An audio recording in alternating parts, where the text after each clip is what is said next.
Welcome everyone to Whimsy Woven Stories. Here, we explore gripping tales of real-life twists. Join our storytelling community. My name is Howard Trembit. I am currently in the midst of the biggest transformation of my life. I avoided marriage until I was established in my career. Lilith, my first and only wife, was born a month after me. Earlier this year, we both celebrated our 50th birthdays.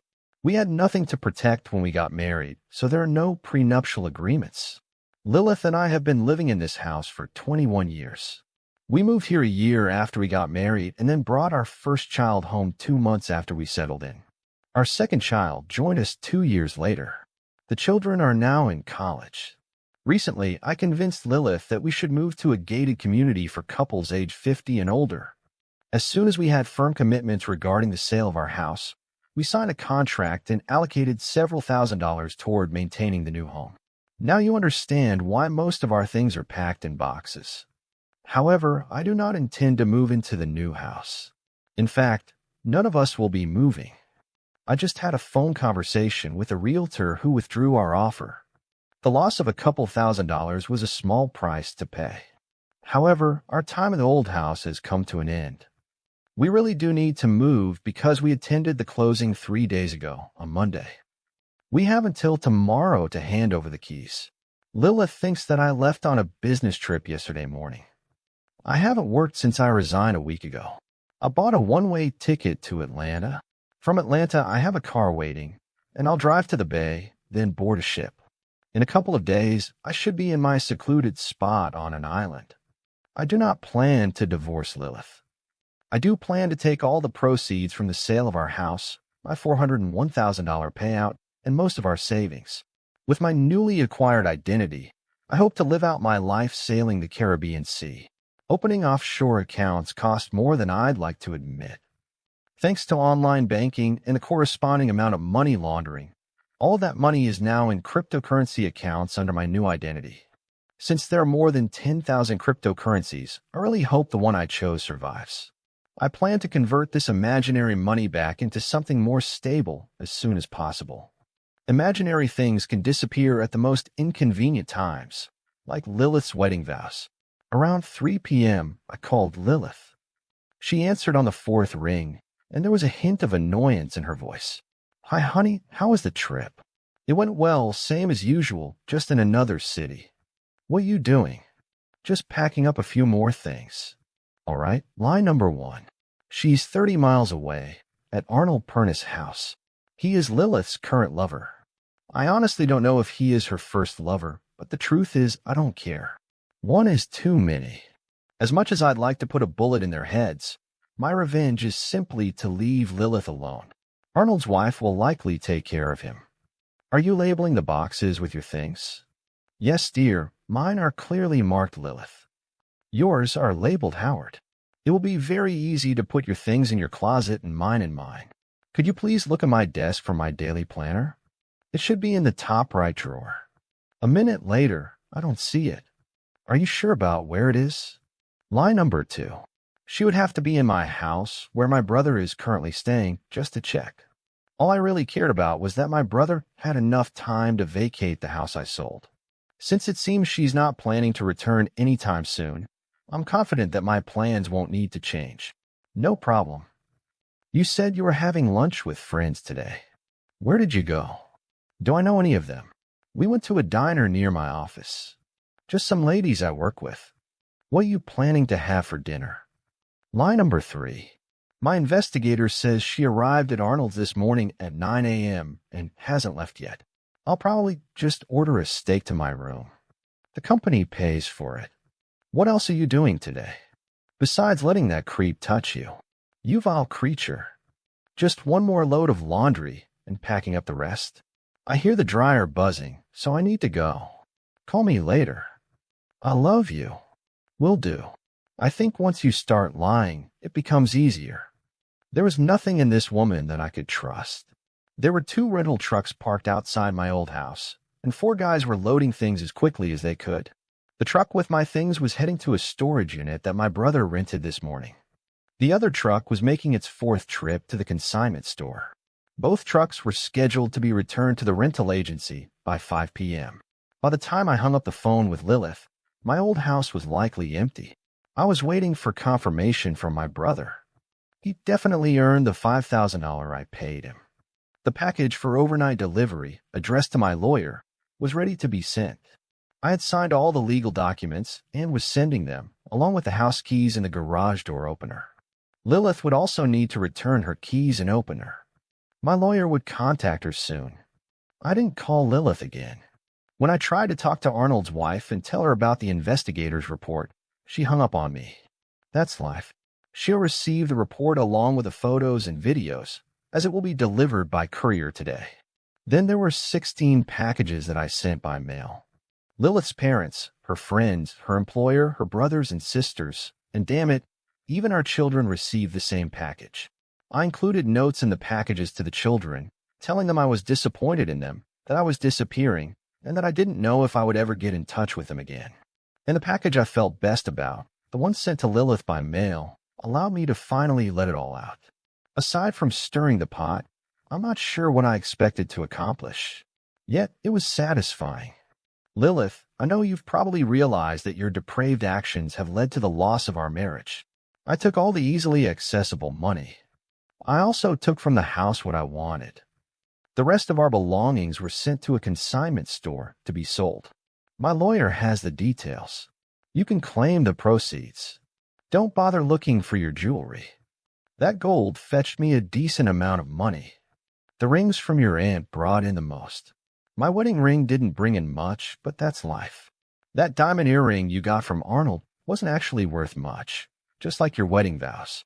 The house is now empty, and I've withdrawn our offer on the new home. It was just a ruse to get all the proceeds from our house. Thanks for playing along. I don't plan to divorce you. You can spend your money on that if and when you save up. I plan to replace you as soon as possible, but that's none of your concern. I've let the kids know that I'm disappearing. Since they were both aware of your affair and kept silent, I've decided to disown them. I've informed them of this. In reality, the market for old white adulteresses isn't that big, so good luck with any career you pursue. If your parents hadn't invested all their money into that retirement village, they might have been able to help you. Maybe you and Arnold can sleep in the same car. Maybe not. I don't know much about him. He's the dregs of society, but apparently that's what you traded your comfortable life for. I hope all that seminal fluid you swallowed doesn't give you severe heartburn. I left you your father's pistol and a box of bullets. It's a shame you were too busy to join me at the shooting range. Well, just aim and pull the trigger. Got it. If you're planning a murder-suicide, make sure to do it in that order. If Arnold had kept his mouth shut, I might never have found out about the two of you. Bragging to a bartender about how he got a cherry from some old adulteress named Lilith was your downfall. What were the chances he'd walk into my brother Steve's bar? Steve said he was immediately suspicious because there aren't many women with a name like Lilith. It must be karma. Especially when Arnold shared that selfie where he's holding your old chest from behind. When he paid with a credit card, Steve asked to see his driver's license. After that, it was pretty easy to get all the proof I needed. And all this for someone with a pencil-sized manhood? How stupid can you be? I hope you weren't planning to pin it all on me and run off with Arnold as your lover. Thanks for a few nice memories. But for the most part, the rest are tainted. Howard, instead of leaving my phone behind, I tossed it to a homeless guy huddled against a dumpster behind the hotel. I recorded all the contact information I wanted to keep. I slept well that night. To be honest, it took a few mini bottles of alcohol from the hotel room. Since it was all on my credit card, I didn't care. I had no intention of being around to pay any bills. I doubt any of them will get paid. For the last 22 years, Lilith has been a housewife. She worked until she got pregnant shortly after we got married. I had a well-paying job, so she didn't need to work. Too much free time after the kids finished high school turned out to be her downfall. My investigator couldn't uncover much about how Lilith and Arnold met or how long it had been going on. What he did find out was that my children had met with them. For some reason, Lilith dropped by their college campus and invited them out to dinner. The investigator noted that he followed them and recorded video with sound. I was able to identify my children. Arnold was introduced as her lover. Whatever Lilith promised them, it led to their downfall. They had plenty of time to call and talk to me, but that never happened. After taking breakfast to my room, I caught a cab and drove to the used car lot. I simply walked out of the hotel. I'll let Lilith figure out why I didn't check out. I was supposed to check out only on Monday. In an old car, I headed toward the coast. By Saturday evening, I was on the beach, successfully withdrawing a pocketful of local currency from my new identities account. My first purchase was dinner with drinks. During the meal, a very friendly, scantily clad woman convinced me to spend more of that money on her. Compared to Lilith, whom I had slept with for over 20 years, this one was full of energy. With a few hours of breaks between sessions, I spent my money on a night of bliss. The exchange rates made it possible for me to do this every day of the week if that's what I wanted. And yes, at the moment, that's exactly what I wanted. Planning to set up new email accounts, I bought a laptop and a cell phone. It would be difficult to link the new me to my former self. I set up a VoIP phone number and got the latest news from Steve. He said Lilith called and hung up when he teased her about sex from behind. Lilith, at least Howard left me a gun. In my current state, I lie awake at night wondering if I should just end it all. There was a time when I was drunk on attention. I never realized that was just a game Arnold was playing to turn me into his sex toy. If someone had told me a year ago that I would have an affair, I would have laughed in their face. There was no way in the world that it could or should have happened. Maybe I was ripe for the picking. I met Arnold at the gym. He worked out at the same time as I did. How did I even fall for all this well-rehearsed deception? Somehow, deep down, I think I wanted someone other than Howard. Someone who would tell me I was sweet, sexy, and desirable. He was patient. Compliments turned into drinks and conversations in the parking lot. The decision to stop by a fast food place for a bite to eat was my first mistake. Why on earth would a married woman meet a married man in a private setting? It took months to slowly lead me to what we eventually did. I started thinking about Arnold while having sex with Howard. Most likely, that's why it was easier to give in to the desire to please Arnold. I'd already done it in my mind, so it was just a small leap.